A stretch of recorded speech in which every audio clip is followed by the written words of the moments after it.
नमस्कार, स्वागत है आप सभी का एम न्यूज़ में। जनता सियासत का संग्राम, जनता का सर्वे, राजनीति की खबरें, इन सब के बीच आज हम आपको अलग खबरों से रूबरू करवाएंगे। और हम आपको बता दें कि जब ये इंटरव्यू शुरू होगा तो आपको पता चल जाएगा कि ये खबर कौन सी है, किस तरह की है और किस बारे में हम आपको रूबरू करवाने जा रहे हैं। आपको बता दें कि इस समय हम मौजूद हैं क्राइस्ट चर्च कॉलेज में और ये बहुत ही फेमस कॉलेज है और इसमें स्टूडेंट एडमिशन के लिए काफ़ी मारामारी होती है। और इसको यहाँ तक पहुँचाने के लिए जो यहाँ पर मतलब उनका हाथ है, सबसे बड़ा हाथ है, वो है यहाँ के प्रिंसिपल राकेश कुमार छत्री जी का। और आज हम आपको उनसे मुलाकात करवाएंगे और तमाम मुद्दों पर बातचीत करेंगे। तो आइए, हमारे साथ वो जुड़ चुके हैं, उनसे मिलवाते हैं आपको। राकेश जी, आपका बहुत बहुत स्वागत है एम न्यूज़ में। Thank you. राकेश जी, सबसे पहले तो मैं ये जानना चाहूँगी और हमारे दर्शक भी जानना चाहेंगे कि स्कूल को, इस कॉलेज को यहाँ तक पहुँचाने में आपने कौन कौन सा सफ़र तय किया और किस तरह से, किस मजबूती के साथ, किस संघर्ष के साथ आपने इस कॉलेज को यहाँ तक पहुँचाया। देखिए, ये कॉलेज जहाँ तक पहुँचा है, इसमें आप भी जानते हैं सबसे बड़ा योगदान हमारे प्रभु यीशु मसीह का है और उसी की वजह से हम इस मुकाम तक पहुँचे हैं। और इस स्कूल को इस मुकाम तक लाने में मैं बहुत फॉर्चुनेट हूँ कि मुझे बहुत अच्छा स्टाफ मिला, teachers, non teaching staff, even 4th class. और आप जानते हैं ये टीम वर्क है और मैं बहुत ज़्यादा अपने आप को भाग्यशाली मानता हूँ कि मुझे एक बहुत अच्छी टीम मिली। आपको एंटी CNI कहा जाता है, तो इसके बारे में बताइए कि ऐसा लोग क्यों कहते हैं और ऐसी धारणा लोगों के मन में क्यों है।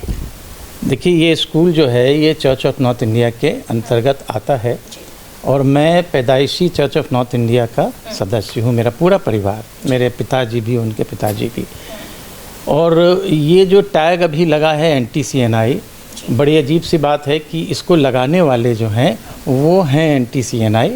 और ये टैग लगाने वाले हैं बिशप डायसिस ऑफ लखनऊ के मौजूदा बिशप पीटर बलदेव। और पहले तो मैं आपको बता दूं कि ये एंटी CNI कौन होते हैं। जब ये किसी को भी एंटी CNI घोषित करते हैं तो एक पत्र लिख के देते हैं और उसमें लिखते हैं कि एज़ पर द कॉन्स्टिट्यूशन ये क्लॉज ये आपकी एंटी CNI गतिविधियों के कारण, एंटी चर्च गतिविधियों के कारण आपको एंटी CNI घोषित किया जाता है और अब आज से आपको इससे एक्सकम्युनिकेट किया जाता है। तो मैं याद दिलाना चाहता हूँ आपके माध्यम से पीटर बलदेव जी को कि जिस कॉन्स्टिट्यूशन का वो रेफरेंस दे के केवल मुझे नहीं, अनेकों लोगों को जिन्होंने उनकी बात को मानने से इनकार किया, जितने भी वो अनकॉन्स्टिट्यूशनल काम करते चले आ रहे हैं और अभी तक कर रहे हैं, तो जिसने भी उनको रोका कि ये चर्च में ये काम अनकॉन्स्टिट्यूशनल है, ये इंस्टीट्यूशंस में अनकॉन्स्टिट्यूशनल काम है, वो एंटी CNI हो गया। एक बहुत छोटा सा एग्जांपल दूं मैं आपको कि चर्च से आप किसी को नहीं निकाल सकते, ठीक है, और अगर निकालेगा तो चर्च निकालेगा। मैं मेंबर पीटर बलदेव का नहीं हूँ, मैं member church of north India का हूँ और चर्च ऑफ नॉर्थ इंडिया में मैं एपिफेनी चर्च ज़हूर बख्श कंपाउंड लखनऊ का हूँ। अगर कोई मुझे निकालेगा तो वो एपिफेनी चर्च निकालेगा। इतना तो बहुत सिंपल सी बात है। अगर मैं मेथोडिस्ट चर्च, इंग्लिश मेथोडिस्ट का, हिंदी मेथोडिस्ट का हूँ तो वो मुझे मेथोडिस्ट वाले निकालेंगे, वो चर्च निकालेगा, ना कि MCI निकालेगी। ये बिल्कुल वैसे ही इधर है। तो पीटर बलदेव जी को शायद कॉन्स्टिट्यूशन की ना परिभाषा मालूम है, ना ABCD मालूम है। वो डिक्टेटरशिप है, चूँकि वो खुद अपने दिमाग से काम नहीं करते। एक पिंटू तिवारी जी हैं, BP तिवारी, हम लोग उनको बिशप डायसिस ऑफ लखनऊ भी बोलते हैं क्योंकि सारी डायसिस का संचालन जो है वो पिंटू तिवारी करते हैं। अब चूँकि वो क्रिश्चियन नहीं हैं तो चर्च सेटअप वो नहीं जानते, इसलिए जिसने भी उनको पैसे की उनकी मांग को मना किया वो एंटी CNI बिशप साहब से लिखवा के, और बिशप साहब तो आप जानते हो कि टोटल उनकी मुट्ठी में है। और इस पिंटू तिवारी के ऊपर हाथ है मॉडरेटर PC सिंह साहब, जो हमारे CNI के मॉडरेटर हैं। इस वजह से ये सारी हमारी डायसिस ऑफ लखनऊ में अगर आप देखें कि पूरी की पूरी डैमेज हो चुकी, कोलैप्स हो चुकी है। जी हाँ। अभी आपने बताया कि पिंटू तिवारी जी वो जो है क्रिश्चियन नहीं है, और जब क्रिश्चियन नहीं है तो उन्हें रूल्स एंड रेगुलेशंस जिस हिसाब से आपको पता होंगे और उन्हें नहीं पता, और वो बार बार उसमें दखलंदाजी भी करते रहते हैं, आपने भी बताया। तो मतलब ये हैं कौन और इनको रखा क्यों गया फिर इसमें? जैसा मैंने बताया कि आए हैं ऊपर से मतलब CNI सेनेट से जो मॉडरेटर साहब हैं, ये उनके नुमाइंदे हैं। और इनका काम ये है कि ये पैसे इंस्टीट्यूशन से लें और पीटर बलदेव और उनको पहुंचाएं। इसके बहुत ढेर सारे एविडेंसेस ऑडियो के रूप में आपने बहुत अभी वायरल हुए, तमाम लोगों ने सुने, इनकी आवाज़ सुनी पैसे मांगने में, पीटर बलदेव की आवाज़ सुनी।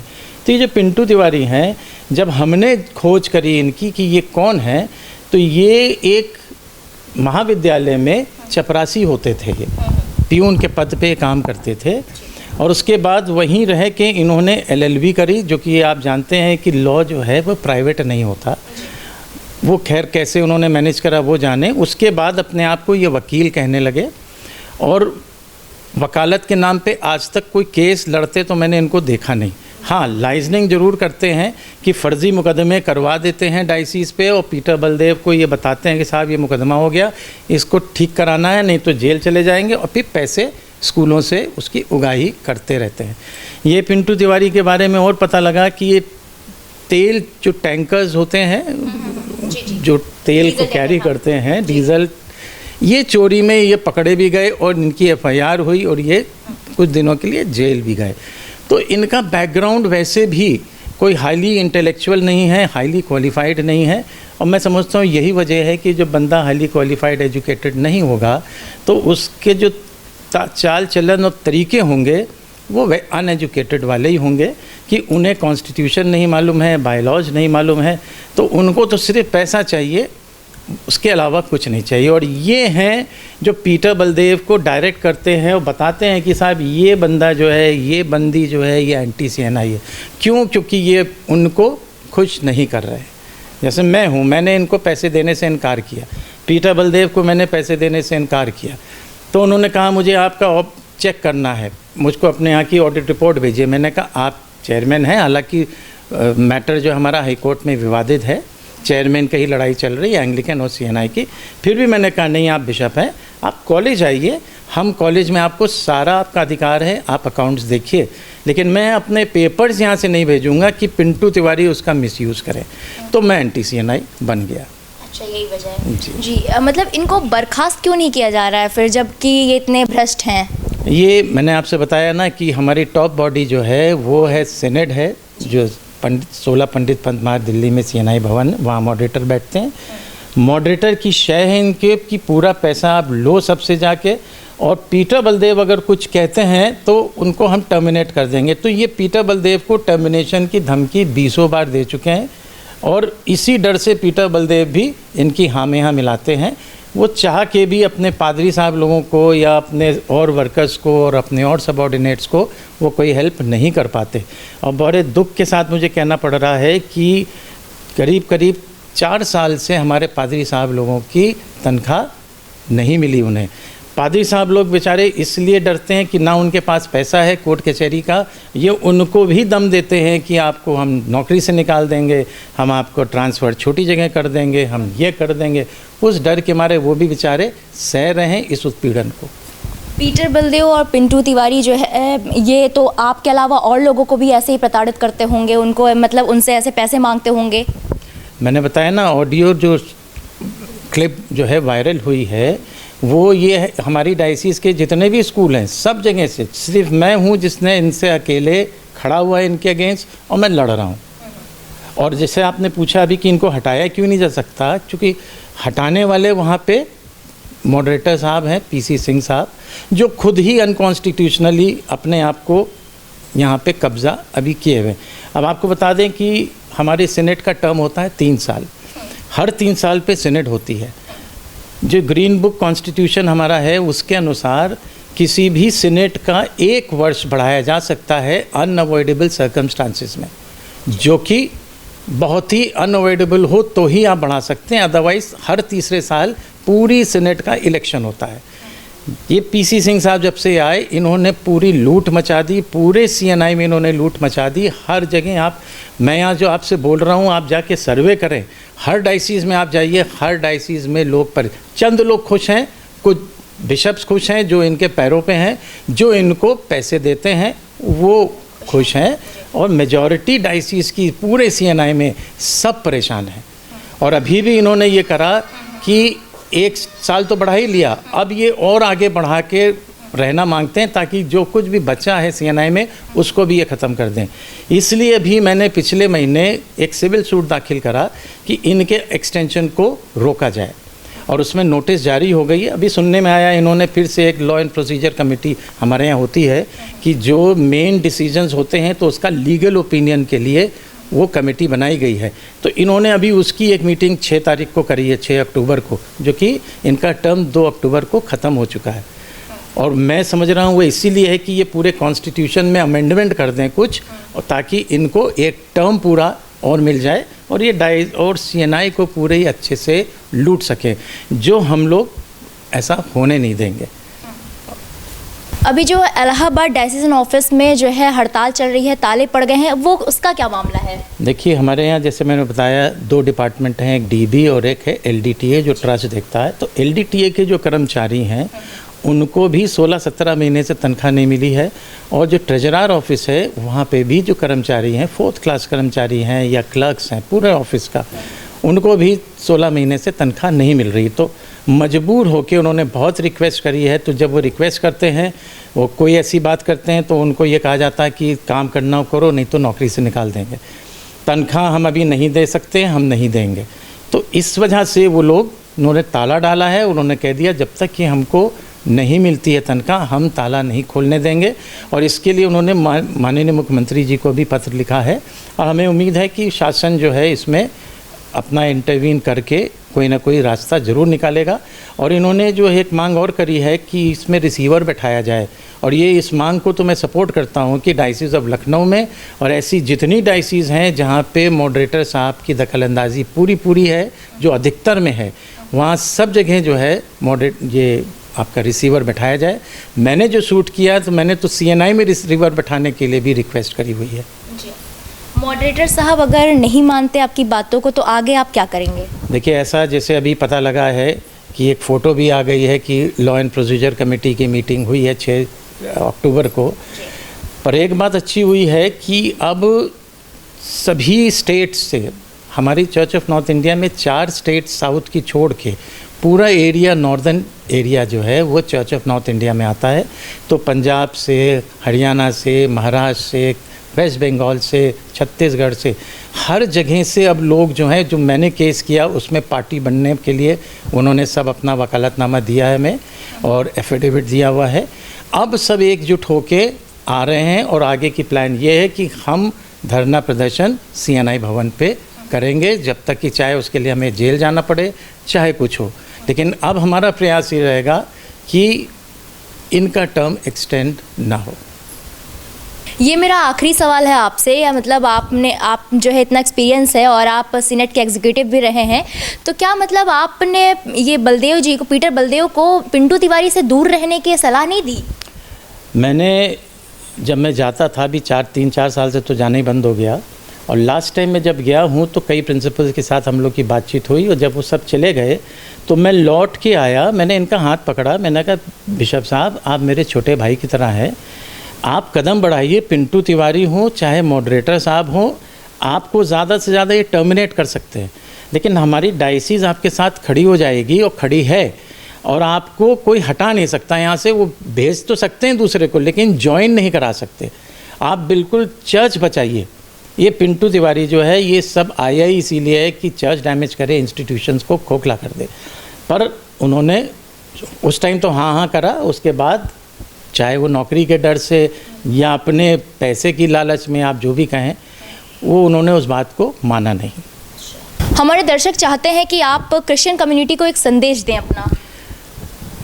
जनरल क्रिश्चियन कम्युनिटी से तो हमारे CNI का नहीं मतलब है, लेकिन ख़ास तौर से जो हमारी CNI church of north India की कलीसिया है पूरे उत्तर भारत में, मैं उनको बताना क्या चाहता हूँ, उन्हें मालूम है कि कलीसिया से ज़्यादा पावरफुल कोई नहीं होता, न बिशप होता, न प्रिंसिपल होता, न पास्टर्स होते हैं, कलीसिया होती है सबसे ज़्यादा पावरफुल।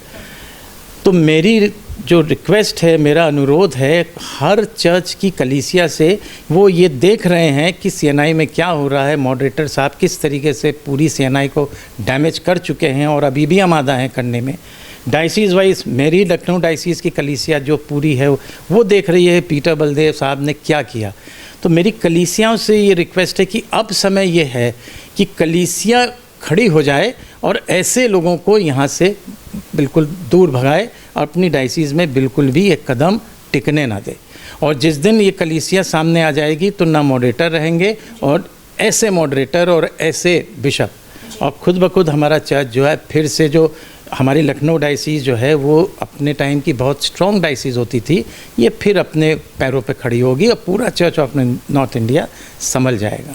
सर, लखनऊ डायसीज़ के जो पास्टर हैं उनको 40 महीने से सैलरी नहीं मिली हुई है, तो वो किस तरह से अपना गुजारा कर रहे हैं, किस तरह से अपनी रोज़ी रोटी चला रहे हैं? क्या इस पर आपने कभी ध्यान दिया, कुछ किया उनके लिए? इसके बारे में कुछ एक्सप्लेन करिए। इससे पहले कि मैं आपको बताऊं, तो आप सभी को मालूम है कि 40 महीने से तनख्वाह नहीं मिली। 2 काम ऐसे दुर्भाग्यपूर्ण हो गए हमारे यहाँ। एक हमारे पादरी साहब थे, पादरी जलाल मसीह, ललितपुर के पादरी साहब थे।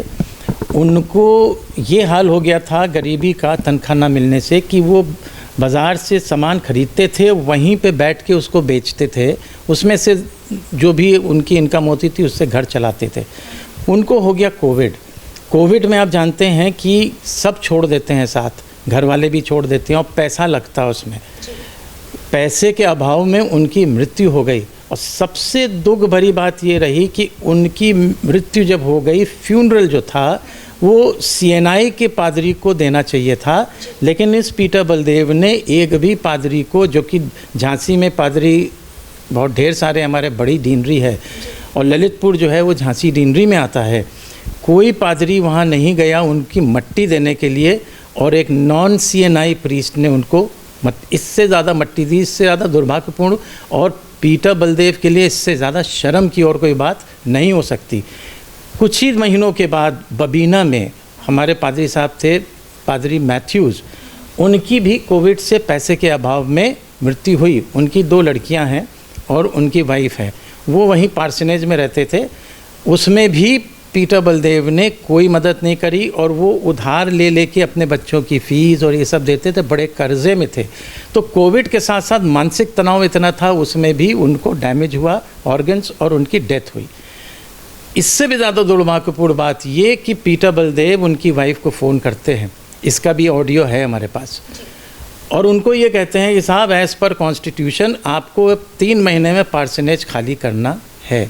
करना क्या चाहिए था उनको कि आप चिंता नहीं करो, डायसीज़ आपके साथ है, कोई प्रॉब्लम नहीं होने देंगे, ये सब कुछ नहीं बोला। तो उन्होंने, उनकी मेम साहब ने बोला कि साहब हमारी 2 बच्चियाँ हैं, एक ने अभी 11th में आई है, एक ने 12th किया, हम कहाँ जाएंगे? तो कम से कम हमें कहीं नौकरी झांसी में दिलाएं। बोले ठीक है, नौकरी अब दिलाएंगे आपको, लेकिन आप पहले मकान खाली करिए। झांसी के स्कूलों का मैं बता दूं, यही पिंटू तिवारी ने, हमारे यहाँ सेंट मार्क स्कूल है, वहाँ MLM स्कूल है, वहाँ HMM गर्ल्स इंटर कॉलेज है और एक गवर्नमेंट एडेड है। तो गवर्नमेंट एडेड स्कूल में तो अपॉइंटमेंट का मतलब नहीं। इन 3 स्कूलों की तनख्वाह है, HMM गर्ल्स इंटर कॉलेज जो है वो हिंदी मीडियम है, वहाँ 100, 125, 200 रुपये तनख्वाह है। तो वहाँ टीचरों की तनख्वाह 4-5 हज़ार से ज़्यादा नहीं है।